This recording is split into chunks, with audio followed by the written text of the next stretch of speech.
Kim Albee, and I'm here with Dan Hill, who's the author of Emotionomics, Leveraging Emotions for Business Success. And Dan Hill is a recognized authority on the role of emotions in consumer and employee behavior, and an expert in facial coding as an aid in measuring people's decision-making processes for the consumer insight testing. He is the founder and president of Sensory Logic, a scientific, research-based consultancy that specializes in enhancing companies' sensory-emotional connectivity. Dan is a frequent speaker at business conventions across the globe and also an author of Body of Truth, Leveraging What Consumers Can't or Won't Say. So welcome, Dan, and thank you so much for talking with me today. Absolutely. Happy to be here. I wanted to explore what we're going to explore in our conversation today, and what you explained so well in your book is the fact that if companies can't connect emotionally with their customers, they're making a huge fundamental mistake because, as you say, if you can't engage people emotionally, you're not going to get much action out of that. You're not going to get much regard from them for your company and your brand and all of that. So I wanted to start out by just asking you a big old broad question, which is, what is Emotionomics? Emotionomics is really based on the breakthroughs in brain science in the last 25 years. I think we know this in our gut, but we sometimes make a wrong play in business. We think people make a decision from the head, but they really make it from the heart. And the breakthroughs in brain science have at least three absolutely astonishing revelations. One is the conservative estimation is that 95% of people's thought activity isn't fully conscious. In other words, we're going a lot on the intuitive gut level reaction.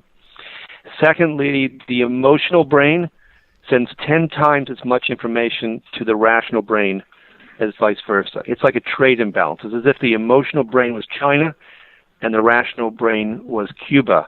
And what that means is that the value proposition that we talk about in business is essentially emotional judgment when it's all said and done. Yes, you can look at price, you can look at testimonials, but does it feel right? Does it feel like it's going to make a difference for me? That's an emotional judgment. The third fact, everybody feels before they think. The emotional brain came into existence before the rational brain. Our emotional responses happen 5 times more quickly. There is no such thing as objectivity. Or as the famous banker J.P. Morgan said, a man and a woman makes a decision for 2 reasons, the good reason and the real reason. The intellectual alibi, the justification, and the actual gut-level emotional decision that drives market share.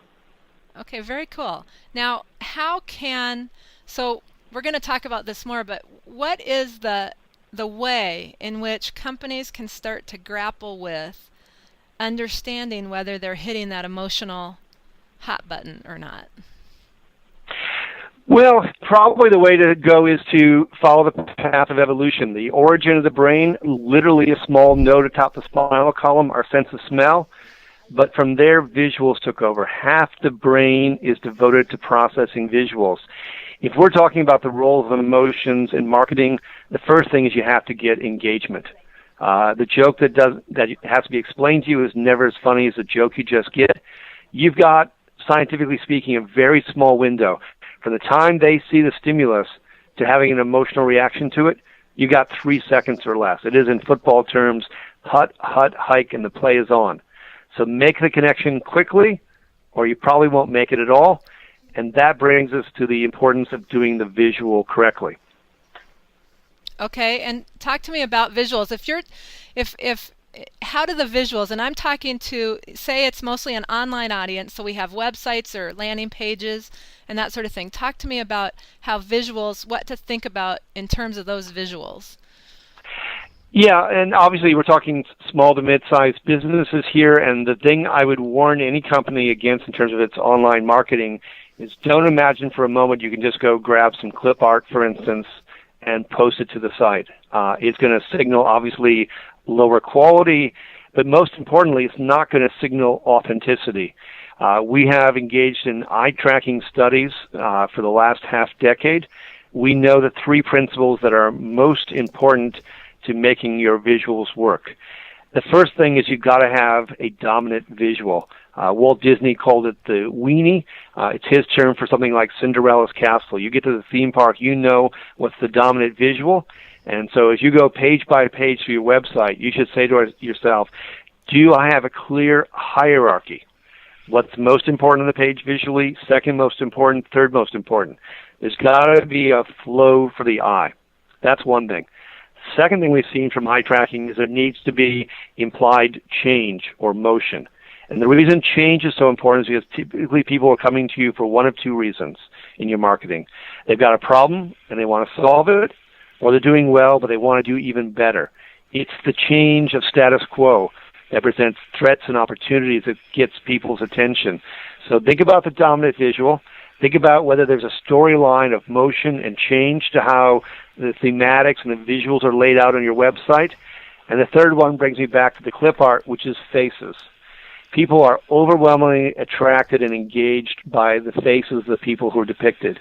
It may be yourself as owner, it may be employees, it may be customer testimonials. Whatever visuals you use that involve faces, don't rely on cartoonish clip art. It will not engage as much, and if it seems fake, then you've violated the central emotional precept of all business, which is trust is the emotion of business. If it doesn't feel authentic and real, then why should they believe the offer? All right. Well, there was a lot in what you just said. Talk to me a little bit about facial coding and what you've learned just in that sense, because I know that all of us, even small business owners, we deal with people on a day-to-day in-person basis. And so what is the facial coding? We all have an intuitive sense when somebody's with us, when they're not, what their mood is. But how does that inform how we think about coming up with our marketing? Sure. So the first brain is sensory, but the second brain, and really the dominant brain, is emotional. And the way in which we understand other people is indeed through the faces. Charles Darwin was the first scientist to take emotions seriously. He figured it had an adaptive advantage for us, and indeed it does. It tells us who is on board, who's with us, who's against us. And when we meet someone in person, there are actually 7 core emotions that people reveal on their face. There's a true smile and a social smile. They're different. A true smile involves the muscle around the eye, which relaxes. It gives you the twinkle in the eye. The social smile, less reliable, just around the mouth itself. But there's also surprise, and then you move into the negative emotions.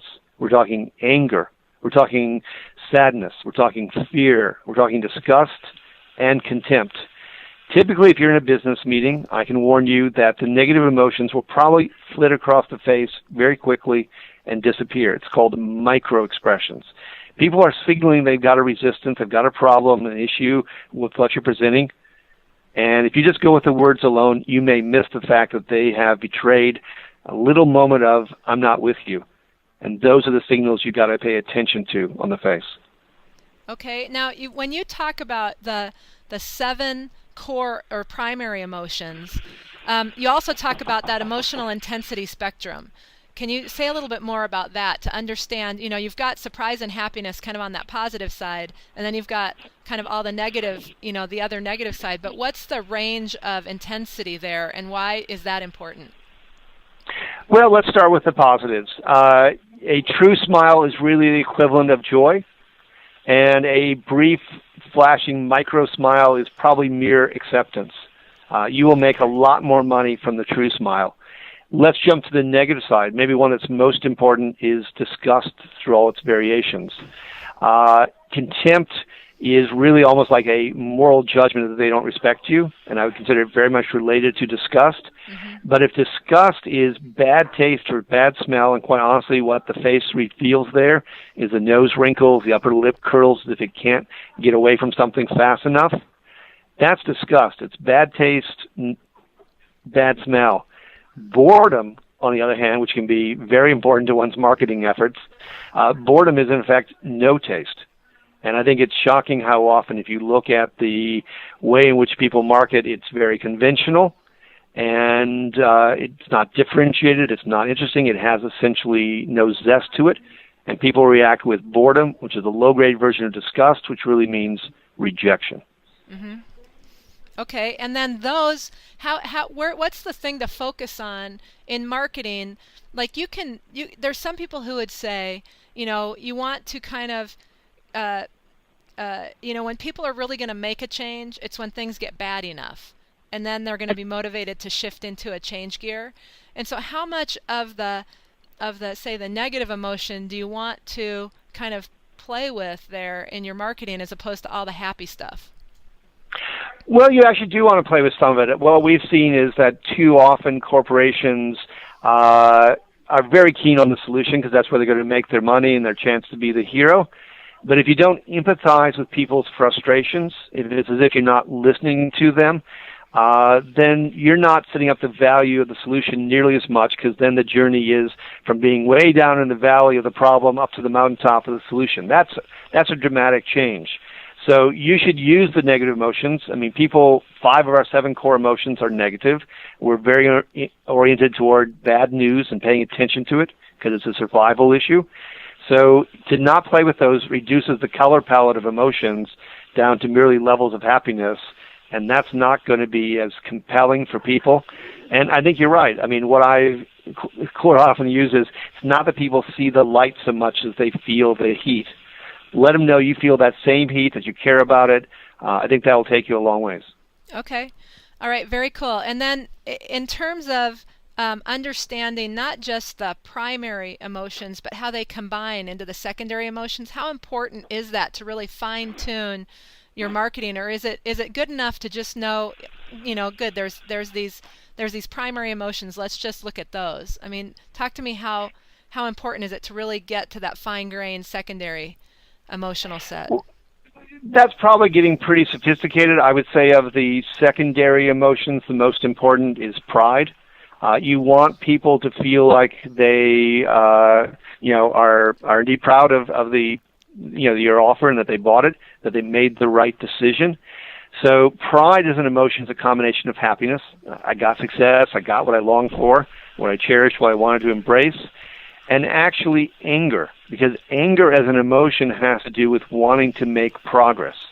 So you can look at a lot of athletes or other people. They will show pride. It's a combination of those two things. It's a very nice place to get to, because it indicates that there was success arrived at.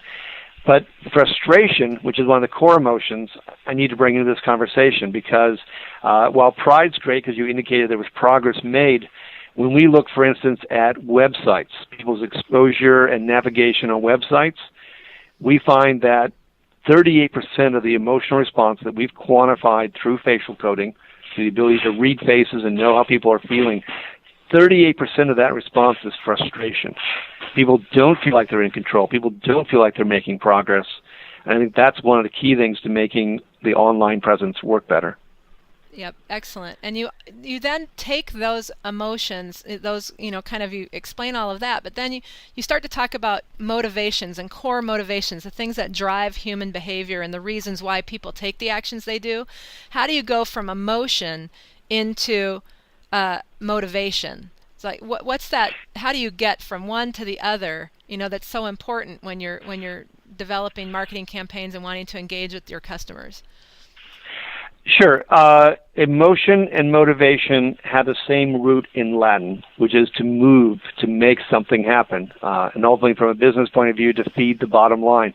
How do you get people to move? How do you put some fuel in their tank? There's a couple of things that I would raise here. From a pure motivation point of view, we have found over the course of our research, we've been at this for 12 years now, using facial coding to quantify emotional response. We found that marketing efforts that tap into one of two motivations work best. The first one is simply me. You enhance self-esteem of the person who bought the offer. Now, I know in a B2B setting, there are multiple purchasers. In effect, it's the company. But nevertheless, every person who's in that decision wants to feel proud, and they want to be bolstered in terms of their self-confidence that they made the right choice. The other one is the we, not just the me, but the we, the sense of belonging. So very often that means, I have fit into a group, I'm with my peers, but ideally I'm actually with the companies that are on the cutting edge. Not so cutting edge to be falling off the cliff, but the ones who are innovative, moving forward, have the best solutions. I think in a B2B setting, that sense that you're safe because you're in a herd, but you're maybe at the front of the herd would be the ideal thing to go after. Now that's from a pure motivation point of view. If I back up and I look at your marketing efforts from an emotional angle, there's 3 ways you tap into emotions. One is simply the stimulus itself, whatever you show on the screen. It could be the faces, it can be the dominant visuals, whatever you're using there. But at a deeper, long-term emotional connection, you want two things. One is the value system of your company should ideally spark something in your target audience. Clearly, still the best example of this would be Apple. They came out with color scheme that was much richer than what we saw traditionally. Steve Jobs' slogan is "Think differently." They have a sense that it's you're iconoclastic, that you're a bit of a rebel, a bit of an artist. At least for Apple's audience, that value system has connected tremendously. And the other one is personality. Does your company project a personality? Quite honestly, I think most companies, if you look at their branding efforts, and I'm talking about whether you're a small company, medium-sized, or larger, most companies don't have much of a personality. You can create that. We respond to people, and a company in its entirety should have some sort of personality profile to it. If you don't do those things, you're missing the deeper roots of how you get an emotional engagement. Yep. And then so when you talk about the core motivations, and you have a bit of a diagram around it, which is acquire, bond, learn, with defend being in the middle, and then emotions kind of hanging off some of those different things, like acquire, you're going to enhance your status or possessions or your turf, whereas bond, you're going to form connections, professional, romantic, whatever, and then learn, you become wiser, self-discovery, knowledge. How do those three kind of play together in the thinking about how you engage your audience? Would it be like, if I'm interested in, if there's a huge need to educate my audience and I go after that learn piece, can I combine learn with bond and learn with acquire, and different emotions there as I'm going through that educational piece, or providing a lot of that sort of information? Is that a way to think about it? Or yeah, no, I was looking for the simplest but most profound model of motivations I could find. This one was taken from two Harvard University professors. And yes, in the middle of that diagram, trying to help people who are taking this in on an auditory basis, in the middle of that is actually to defend yourself, defend your resources, your family, your reputation, whatever. I think that's the most elementary survival element. And you can play to it by itself, but you're right. There are these other three of learn and acquire and bond. I don't think you're going to have a solid positioning if you try to encompass all of them. I think at the most extreme, you're probably going to go to a couple of those, a combination. Let's take, for instance, learn and acquire. So learning is quite obviously about discovery. Yes, in some cases you may have a very different offer in the field, and you've got to get people educated. You've got to ramp them up as to what this is about. If in that learning, now there are people who just love to learn on their own right, and that's fine. But I don't think that's the majority of Americans. Half the households in America didn't buy a single book last year. So to premise your business on the learn motivation alone, I think it's probably risky. To tie it into, I learned this and I acquire status, I'm more informed, I'm more advanced, I think that's a cool way to take two of those motivations and get something richer in terms of how you position your company. Okay, very cool. So then, using this what you call the Emotionomics matrix, what you say is it's meant to give the business world a way to take into account two factors: what motivations cause people to act, and how people's feelings will in turn further influence their actions. So if people use this kind of matrix and that to kind of think about it all, what are the core emotions they ought to really be looking to invoke that will lead right into motivations for them? Well, we've already mentioned pride earlier, which is fine, but if you go back into that part of my book, Emotionomics, which maybe I'll put a little plug in for, because since we had the flap on the cover of the book, the truth is that Ad Age has chosen it as one of the top 10 must-read books of last year. Mm-hmm. So, I think I was onto something, hopefully, here in all of this, and will help people. But if I'm starting to look at those other emotions, sometimes you're going to combinations. You might be trying for relief. If you got a financial offer, sometimes people are just looking for security. And so that might be a case where that middle motivation of defend is really important. And maybe, yes, you're going to learn, for instance, because they're learning how they can protect their investments better or have a better insurance policy. So I think the key thing is that each emotion has its own meaning. I think one of the fallacies we've had for a long time in business is that it's all about the rational hard sell. The breakthroughs in brain science are blowing that up. But it's not like emotions are soft or willy-nilly.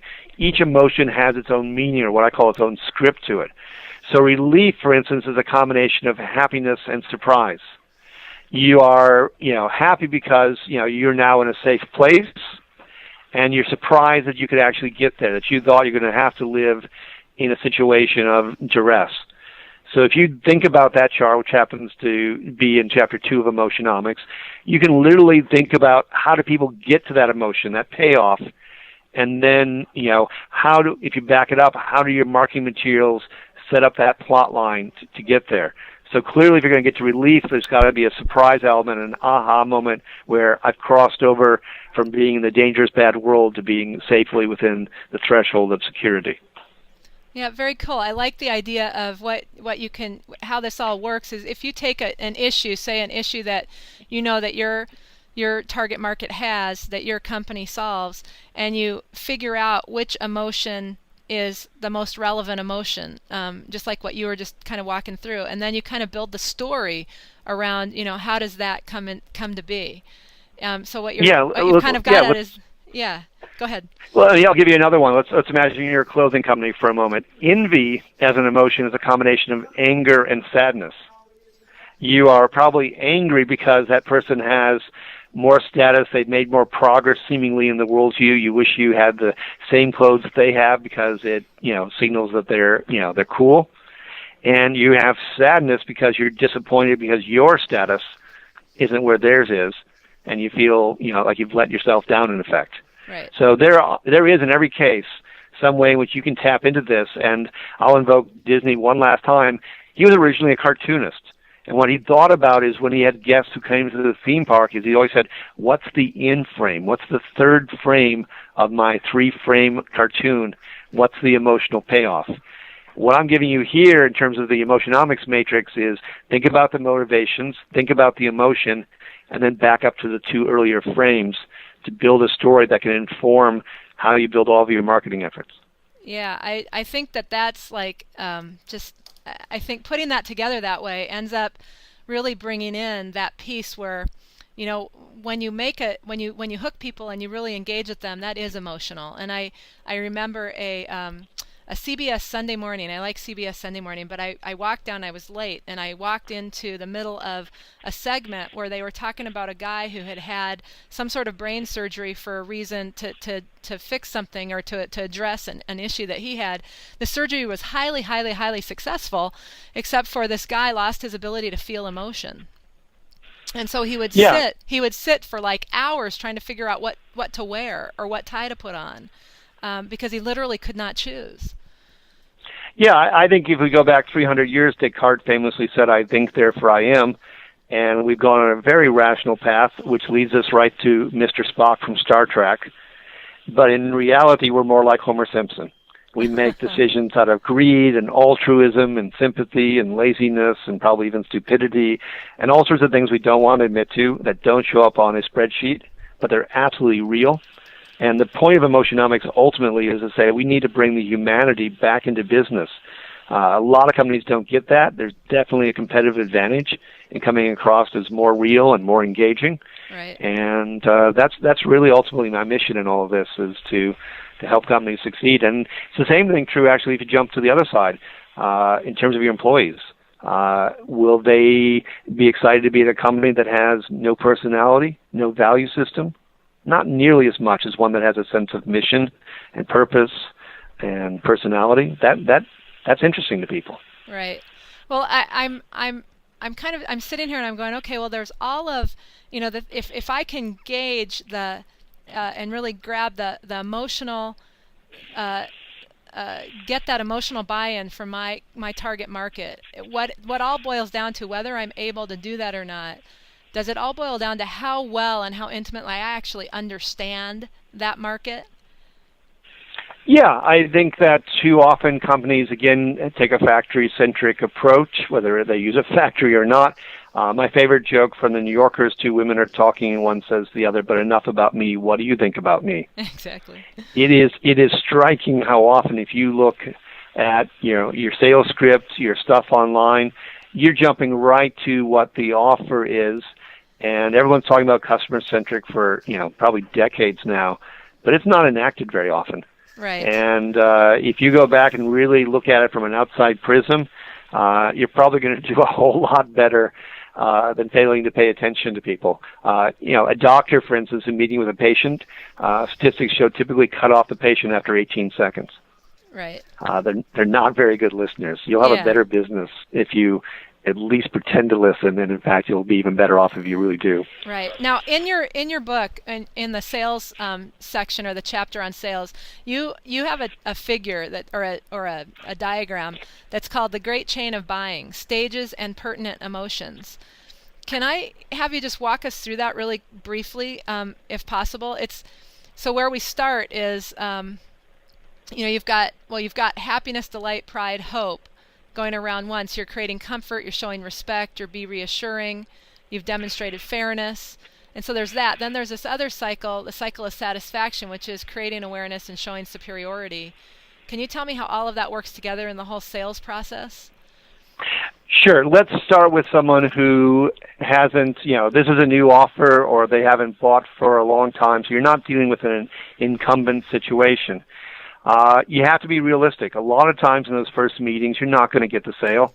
What you're trying to do is pique their interest, to have them remember your phone call, remember your mailing piece. And the way recall works is that people tend to remember openings, closings, and peak moments. I mean, if you're going to be dramatic, you have to have a climax to the story. So I think a lot of times people just mumble, everything's just kind of the same. It's like driving across my beloved native North Dakota, and there's no variation in the elevation. You should have a peak to the story.